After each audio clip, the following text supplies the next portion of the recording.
Aínda antes de comezar, a cuarta edición do Rompetiño Jump causou furor nas redes sociais, todo grazas a unha campaña publicitaria que se converteu en viral polo seu parecido cunha serie de moda. Queremos darlle enhoraboa polo inicio da campaña deste ano, cunha campaña publicitaria que causou furor nas redes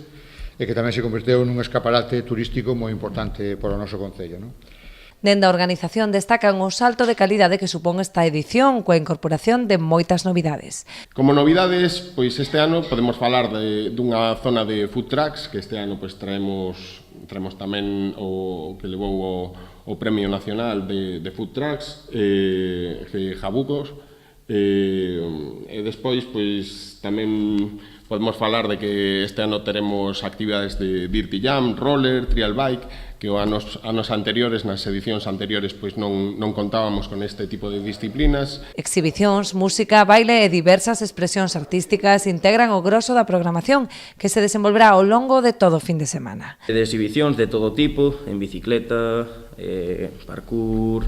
graffiti, exhibicións artísticas, exhibicións para que os rapaces podan participar dun xeito activo no evento.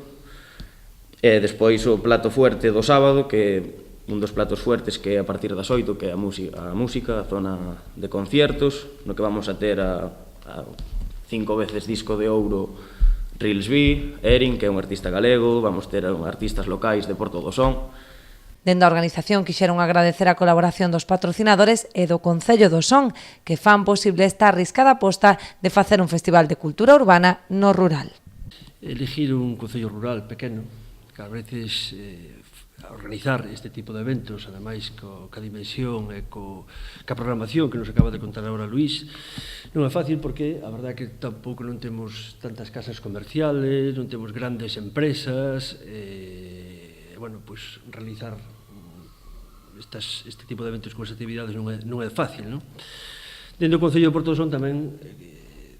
apostamos por este tipo de actividades deportivas.